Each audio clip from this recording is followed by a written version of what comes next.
Next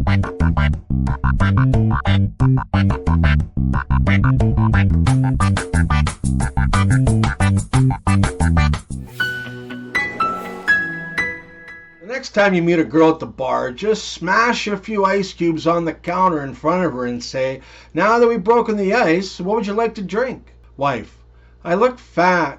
Can you give me a compliment?" Husband: "Sure, you got perfect eyesight. I like to thank my feet for being with me every step of the way. Sometimes I wake up grumpy. Other times I let her sleep in. So what's the process of applying for a job at Hooters? Do they just give you a bra and say, 'Here, fill this out'?" A man and his wife were in a fancy schmancy restaurant, and while ordering they noticed that the waiter had a spoon in his shirt pocket. And after looking around a little bit, they noticed that all the waiters and the busboys had a similar spoon in their pocket. So the husband says, "Hey, what's with the spoon?" The waiter said, "Well, we had this company come in and sort of evaluate our time management, and they found that people drop their spoon 74.8% more often than any other utensil. So if we carry one with us, we can reduce the trips back to the kitchen and save about 3 hours per shift." The husband was impressed. But sure enough, he dropped his spoon during dinner time, and the waiter replaced it with his, stating, "Don't worry, I'll just get another one when I go back to the kitchen to get something else." While ordering dessert, the husband noted that the waiter had a very thin string hanging from the fly of his pants area, as did the other waiters. So the husband asked, "Hey, what's with the string hanging down on your pants?" The waiter tells him, "Not all my customers are as observant as you, sir. The same company found that we can reduce the amount of time spent in the bathroom by 2 hours each if we just tie a string around the end of you-know-what, and when we have to go, we just unzip and pull it out with the string, completely eliminating the need to wash up after and saving time."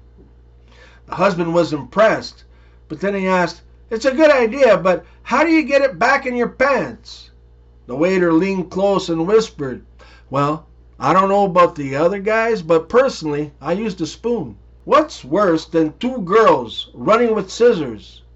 Two girls scissoring with the runs. A football coach noticed that his star tackle Bubba had so many women hanging around that he couldn't possibly handle all of them. So one day he asked Bubba, "Just what the hell is your secret?"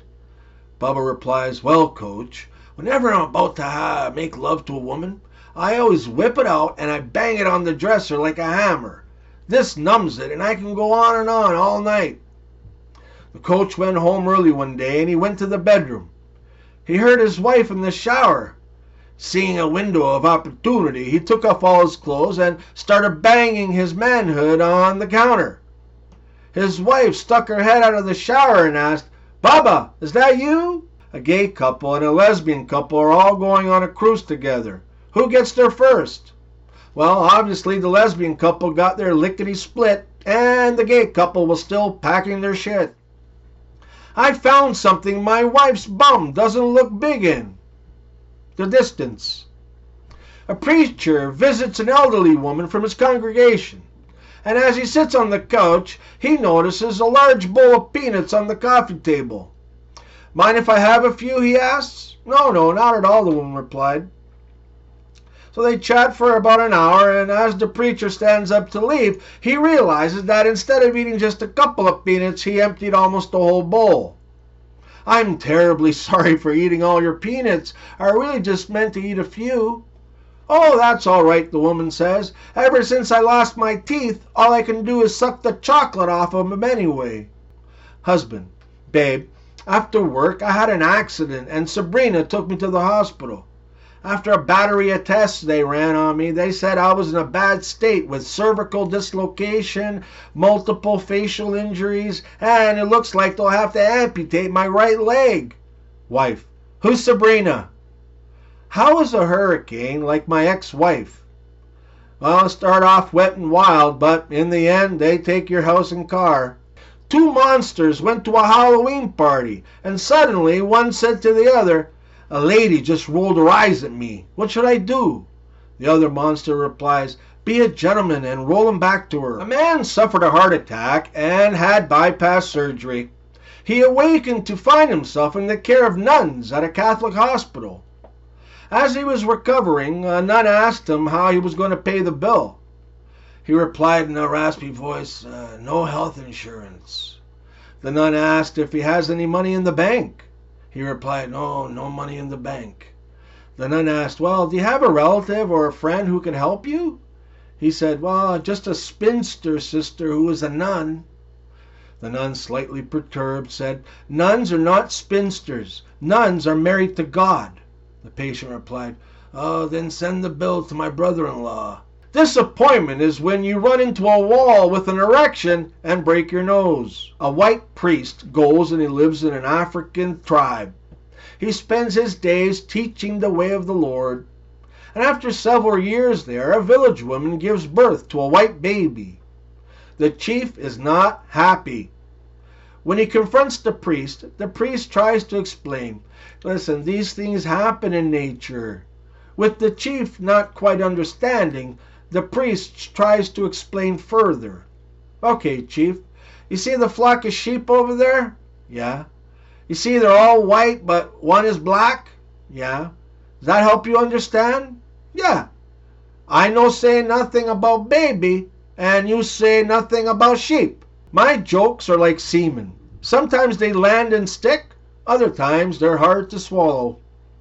Why don't witches wear underwear? So they can get a better grip on the broom. Last night I was offered a threesome by two hot twins. Sex with Jessica felt great, but Jeremy was a pain in the ass. Gender reveals are pretty much pointless nowadays. Oh my God, it's a boy! Then 12 years later, James is now Jessica with a penis. Mrs. Cohen went to see the doctor, and when he inquired about her complaint, she replied that she suffered from a discharge. Doctor said, "Okay, Mrs. Cohen, get undressed and lie down on the examining table." She did, and whereupon the doctor put on some rubber gloves and began to massage her private parts. After a couple of minutes, he says, "How does that feel, Mrs. Cohen?" "Wonderful," she replied, "but the discharge is in my ear." How do you surprise a blind guy? Leave the plunger in the toilet. A man boarded an airplane and he took a seat. And as he settled in, he glanced up and he saw the most beautiful woman boarding the plane. He soon realized she was heading straight towards him to take a seat right next to him. Eager to strike up a conversation, he blurted out, "Business trip or pleasure?" She turned, smiled, and said, "Business. I'm going to the annual Nymphomaniacs of America convention in Boston." He swallowed hard. Here was the most gorgeous woman he had ever seen, sitting right next to him, and she was going to a meeting of nymphomaniacs. Struggling to maintain his composure, he calmly asked, "So what's your business role at this convention?" "I'm a lecturer," she responded. "You see, I use information that I have learned from my personal experiences to debunk some of the popular myths about sexuality." "Really?" he said. "And what kind of myths are there?" "Well," she explained, "one popular myth is that African American are the most well endowed of all the men, when in fact it's the Native American Indian who is most likely to possess that trait. Another popular myth is that Frenchmen are the best lovers, when in actuality it is men of Jewish descent who are the best. I have also discovered that the lover with absolutely the best stamina is the Southern redneck." Suddenly the woman became a little uncomfortable and blushed. I'm so sorry," she said. "I really shouldn't be discussing all this with you. I don't even know your name." "Tonto," the man said. "Tonto Goldstein, but my friends like to call me Bubba."